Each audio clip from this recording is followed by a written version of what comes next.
This week, I look at the 1978 kung fu masterpiece, Dragon Lee vs. the Five Brothers, aka the I Wish I Was Bruce Lee, so please get confused and buy this DVD. One of the most popular stars in the martial arts world, Dragon Lee, performs his mastery of the kung fu arts. Now, this film is filled with breathtaking scenery and amazing fight scenes to provide the viewer with an action-packed classic adventure. You know what?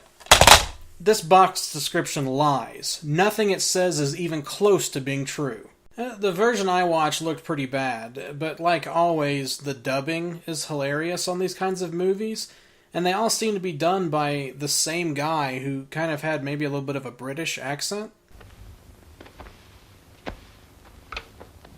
Now listen. The Viceroy wants all anti-Qing rebels eliminated. I therefore need a complete list of their names, and unless I have it within a month, you'll all be fired. Is that clear? Yes. I recently found out that there's a Mr. Cheng and his daughter who live in Songli Town. They're rebels. Songli Town? The fact that he didn't really try to mask his voice made it really difficult to tell different characters apart.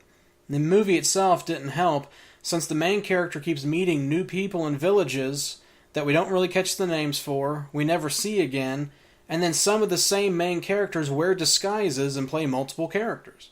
Dragon Lee plays Dragon Lee. That's the character's name and the actor's name.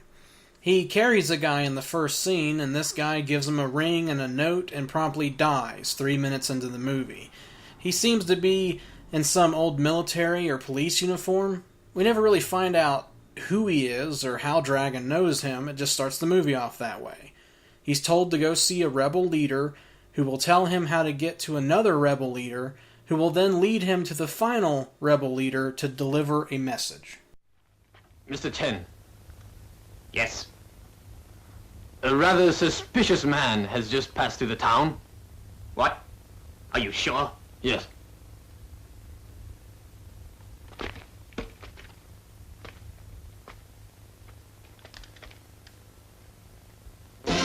Oh, Mr. Dragon ends up having to rescue the second leader's daughter after the first leader is killed and his daughter is kidnapped. You still with me? It's really confusing to keep track of who was who and what was what. It shows us in the movie how the rebel strongholds need a password to get inside, but in later scenes that just show the doors wide open. Also, the walls are only 5 to 6 feet tall, and all the characters can jump to the roof easily, hence rendering those things useless. There's an evil overlord named Qing. Typical, right? Maybe his first name's Cha. Anyway, Qing and his evil 5 brothers, well, almost 5 evil brothers. One of the brothers has a metal fan and a metal hand, which is actually just a silver painted glove. I never really caught any of the 5 brothers' names. I know they mentioned it once, but with all the confusing characters, it really wouldn't make much difference. Mr. Cheng! What happened? What happened? Those 2 guys had me under their control. I dare not tell you what really happened. Then tell me about the bracelet. They've taken... So Qing really wants this name list. Apparently that's the secret message given to Dragon at the beginning of the film, although they never really let us know that. They never tie that part up. But do you know the reason why Qing really wants it? Let's find out. If you know all this, why don't you catch him? We will do. By now, 4 of our men will already be in Songli Town, and they're well prepared. Their passwords are all correct. I reckon that our Mr. Cheng might have that name list. If he does, I'll get it from him. Hey, that's good. If you can get me that name list, then I'll get good promotion. It will be done. I mean, it's possible that something was lost in the translation, but if not, what terrible motivation. Qing's goons capture a rebel leader and also his wife, or a daughter, or a sister, I don't know who. The big plot twist at the end is that Dragon Lee was really trying to be Bruce Lee. And one of the 5 brothers wasn't evil. In fact, she was a lady. She was trying to save someone she liked that was in prison, but the plot quickly dropped that, and the 2 main characters meet outside, only to walk in different directions. The end. You better hand over that name list. and you'll save yourself a lot of suffering. All right. But you must keep it secret, though. Do you promise me, huh? Of course. You know, there are a couple things that I learned from this movie. Crowds find it amazing to see a woman walk on a wire blindfolded, even though this wire wasn't very high, and the woman could jump onto the wire and off of the wire easily without getting hurt.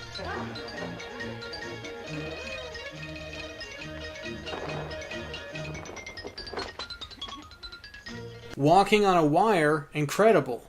Jumping up to the roof, normal. You bastard! I've lost my horse and you're to blame! If you wear a mask while wearing the exact same costume, no one can still tell who you are. While fighting, wooden poles make noises like they are made of metal.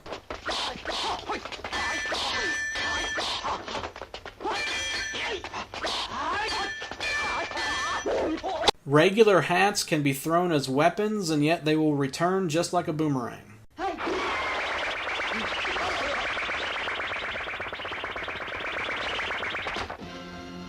Paint a Chinese fan silver, and suddenly it's a deadly weapon. Drug seller, are you sure this stuff really works? I'm convinced that you're bluffing. All bad guys need chairs that shoot poison darts, and those darts can unfortunately easily be stopped with a tablecloth.